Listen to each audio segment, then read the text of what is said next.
So what makes a fragrance so addictive? Well, it's that irresistible smell. Once you put it to your nose, for the first time you know this is an addictive smell and you want to spray it and you keep wanting to spray it and smell it. That's addictive for me. I put together a video for you today of 10 fragrances, discoveries from the last 5 years that are very, very addictive for me. These are the most addictive fragrances. If you're curious to learn about them, then please stay tuned.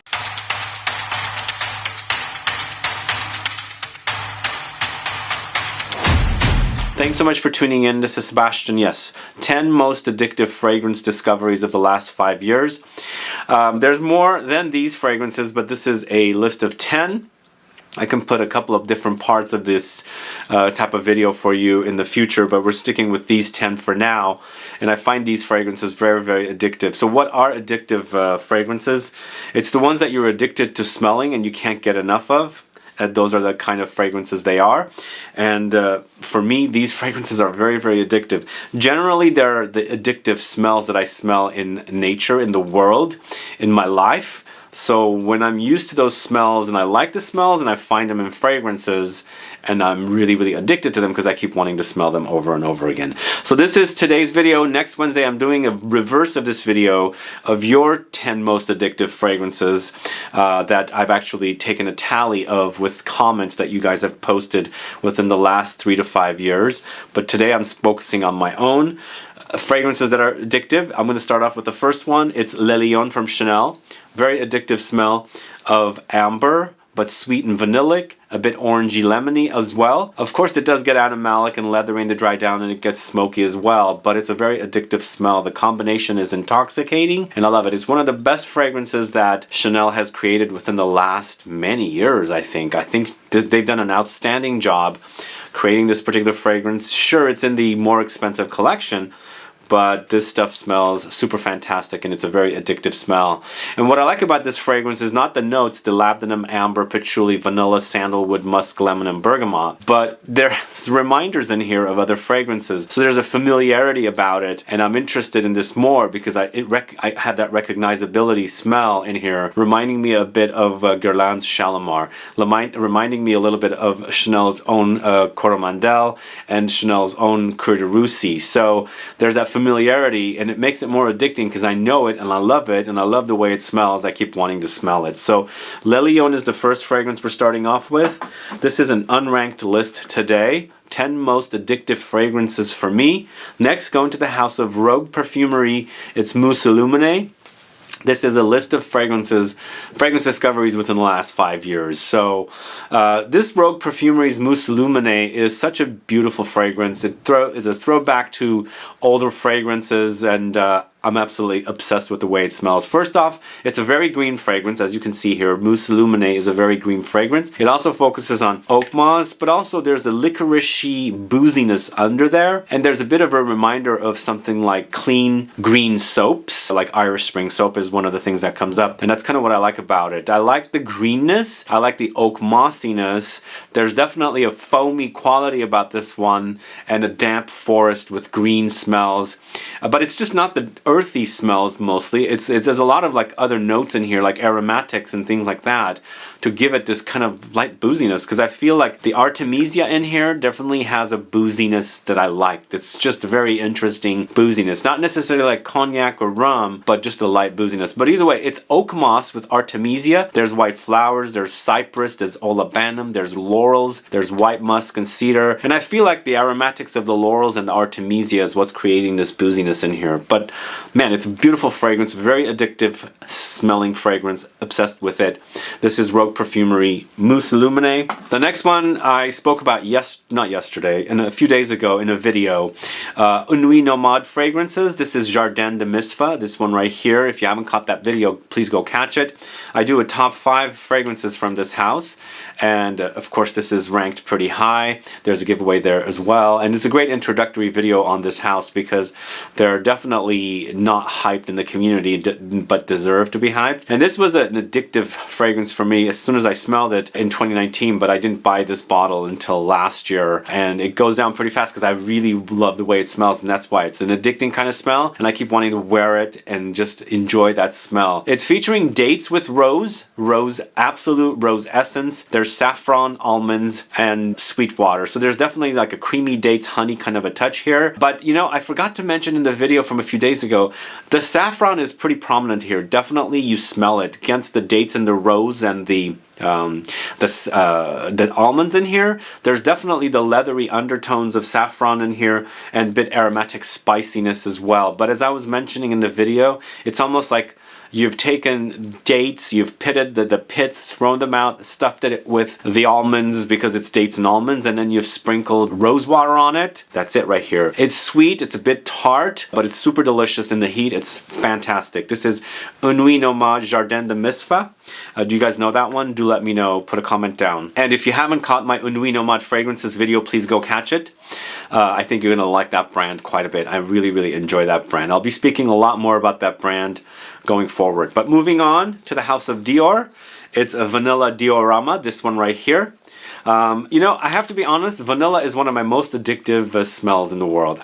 Absolutely addicted with that smell, not only in cooking and baking and actually desserts and sweets, but also in fragrances. That's why it's one of my all-time favorite notes in fragrances, and I absolutely love it. It's delicious, it's yummy, it's gourmand, it's sweet, it's syrupy, all of that stuff. And here, that's what we have. It's a syrupy, powdery fragrance. And once again, this is lemon and oranges with citruses up top, so it starts citrusy like the Le Lion, but they definitely go in different directions. Although I have to be honest, vanilla diorama sometimes reminds me of Le Lion, but faintly, not like fully. But this is lemons orange with pink pepper, there's cardamom, there's bourbon vanilla, there's rum, cocoa, sandalwood, and patchouli. Super delicious. It's one of the best fragrances I think from this house. I love it because it's a gourmand. I love sweet fragrances, love smelling delicious, and I love eating delicious fruits and desserts, and I get to experience the experience or the effect of eating a sweet pastry, or you know, like a custard or tart or something sweet by wearing this particular fragrance. Definitely has this booziness. There's some light chocolatey undertones as well, and as I was saying, it kind of faintly hints at Le Lion a little bit, not much, but it's super delicious gourmand. I feel like this is the last fragrance that Francois Demachet launched, and he left Dior with a bang. I think because the previous fragrance I did not care for, the Eden Rock. But either way, Dior Vanilla Diorama is super delicious and very addictive. But moving on to a fragrance by the house of XERJOFF. This might be a little challenging to get, but this is super addictive. It's XERJOFF's 400. So as you probably have noticed, I rarely talk about Tabaccolor from the house of Dior. I know that's a very popular fragrance, and I do enjoy it. I don't enjoy it as much as Vanilla Diorama, and I don't enjoy it as much as 400 by XERJOFF, which is a tobacco. But this is a completely different type of tobacco in comparison to Tabaccolor. Tabaccolor for me is a bit fruity and also dirty ashy. Here we got, according to the unpublished notes, we get a very floral tobacco touch here, but it's contrasted with honey. And you know, in this one you also have light faint traces of some ashy tobacco, but it's mostly floral fragrance experience. But it's super delicious. If you like honey and fragrances, you're gonna really enjoy this one because it feels like honey, vanilla, sweet fragrances, syrupy, molassesy fragrances are perfect in the autumn and winter. And those are the kind of fragrances I really like because they're also very intense and heavy fragrances. And if you're into the idea of heavy fragrances, you'll definitely like my taste. But this is an absolutely amazing release from this house. I first thought it was a few other fragrances, but this, it's so underrated but so good. You got to get your nose on it. It's definitely floral, so if you like floral fragrances, you're gonna like this one. But it's honey with tobacco, lavender, cinnamon, tonka beans, vanilla, cashmeran, bergamot, jasmine, lemons, and tobacco blossom. Beautiful fragrance. It's XERJOFF's 400, and that is a beautiful fragrance. I hope you get to try it. Moving on to the house of Scents of Wood, Plum and Cognac. Boozy fragrances are also very addictive to me as well as far as smell goes. You know, it's addictive for people to get addicted to, you know, drinking booze and things like that. But the smell is very, very intoxicating and very, very addictive as well as far as boozy fragrances go. This is Plum and Cognac, which I've spoken about several weekends in a row. Here I am featuring here as well one of the most addictive fragrances discovered within the last 5 years as the topic of this video. But it's a fruity, boozy fragrance and has gourmand touches for sure. And it features notes of plums, there's rum, there's vanilla, there's Peru balsam, cinnamon, cistus, osmanthus, immortelle. So you've got a very holiday vibe here, and it smells super fantastic. The plums in here definitely have that fruitiness, and it's beautifully contrasted with the rum and cognac. As I have mentioned, it's very, very boozy fragrance. And of course, you've got balsamic and ambery, vanillic, spicy touches as well. Really delicious fragrance, sense of wood, plum, and cognac. Very, very addictive. I don't know if you guys have tried that one yet. If you haven't, please do. It's a really yummy fragrance. All right, up next, going to the house of Maison Crivelli. This is Iris Malikan, this one right here, for a very buttery, leathery green iris fragrance. So delicious, guys. This is a really, really great fragrance. I discovered this in 2020, and it's become my favorite fragrance from this house. It is followed by Patchouli Magnetic of all things. Patchouli Magnetic, whoa. Beast mode. Very, very tropical, very humid, very creamy, milky, tropical floral patchouli. But this stuff here, man, it's buttery delicious. It's almost like you're wearing this kind of very textural butter fragrance, but smells of powder, a bit vegetal, and then you've got the green galbanum note contrasted in here. Of course, vanilla to sweeten things up, and then a leather to kind of add a leathery boost to the fragrance. But if you haven't tried this one, you've gotta try it. It's one of the best fragrances from this house, and definitely very, very addictive, because even though it's not really gourmand, the vanilla and the orris butter together definitely has that kind of like sweetened butter texture. Like if you've ever gone to a restaurant, they've given you like this whipped butter and it's got some sweet sugary or honey or maple syrup or something blended with it, and you're putting it on your toast. That's the kind of experience I get with this one, but not necessarily gourmand, as I said, just sweetened butter kind of a touch. And then you've got that beautiful green bitter contrast of the galbanum in here. Makes for a really beautiful wearing experience. So Iris Malikan is from the house of Maison Crivelli. That's the 7th fragrance I'm talking about today. Moving on to the house of Thomas DeMonico, Raw Gold. Have you guys heard me talk about this one? Yeah. It's a really, really yummy fragrance, and it's honeyed once again, and it's got opopanax as a resin, so it's a sweet resin, and I believe it's related to the myrrh resin, but this to me seems sweeter than myrrh. Myrrh to me doesn't necessarily always come off very, very sweet, but this is kind of boozy a little bit, not overly boozy, and I think it's just a contrast of the notes, because there's definitely a liqueur note in here, but it's not ultra boozy. But whatever they've done, they've just created a really delicious combination of notes together. But it's a opopanax with patchouli, which I like this earthiness. There's definitely the honey and suede in here for a little bit of leather and sweetness, and then you've got tonka beans and coffee, and the tonka beans and coffee adds a unique layer to the fragrance, a bit of a bitter almondy touch here, and then of course the civet. And the civet is the thing that probably scares a lot of people away from this particular fragrance, because it does add a bit of a barnyardy effect. But man, the combination is delicious and very, very long lasting. It's Raw Gold from the house of Thomas DeMonico. Check that out if you don't know it. Up next, going to the house of Atelier des Ors. This is Rouge Sarré, this one right here. Again, another syrupy, molassesy gourmand fragrance. It's got vanilla with dates and plums. There's cinnamon, patchouli, and Peru balsam. There's a couple of fragrances in this video that feature plums, and I just spoke about plums in a video. If you haven't caught that video, go catch it. This is definitely plums, and then also plum and cognac is plums as well. Both of them are super delicious, but to me, this is more gourmand, this is more boozy. Of course, Rouge Sarré is more gourmand, plum and cognac is more boozy. But yeah, a delicious fragrance. This is kind of like taking dates and plums, cutting them up and putting them in a bowl and drizzling it with some kind of a molasses or vanillic sweet syrup or something, and then eating it up. There's a bit of spice dusted on there as well with cinnamon. Delicious. Do you know this one, you guys? It was featured in a Scent Club kit of mine. My very first one. It's Atelier des Ors Rouge Sarré. Up next in the final fragrance, it is Maison Violet's On Air d'Apogée.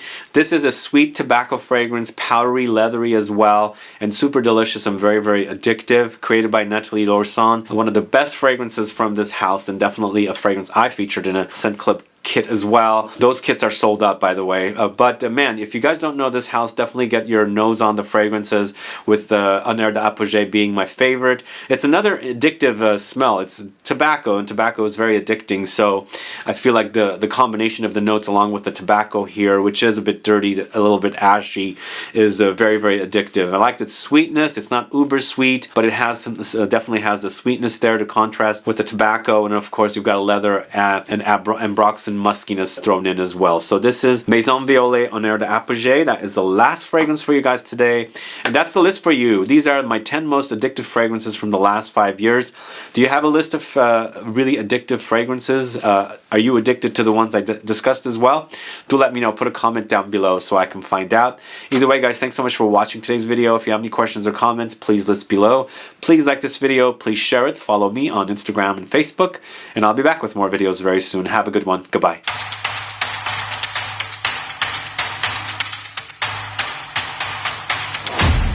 And last but not least, guys, this is a bonus option I'm throwing in here. I'm doing it as a tie because they're very, very similar to me. This is Vanagloria from Laboratorio Olfativo and Baby Cat from YSL. Both very similar to me. It's the combination of incense and vanilla together with some spices and some resins and things like that to create for a dry, powdery, sweet, and I should say savory incense fragrance wearing experience. So it's not fully gourmand, but very, very addictive smell. And you know what? They're both very, very long lasting, very, very special fragrances. Really love them. Both of them are created by the same perfumer, Dominic Ropian, but both are really yummy. If you like the idea of a sweet incense fragrance, these are ones for you to try.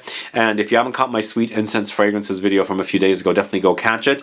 But either way, wonderful creations from Dominic Ropian for Laboratorio Olfativo with Vanagloria and Baby Cat for YSL. Thanks so much for watching, and stay tuned for another video tomorrow.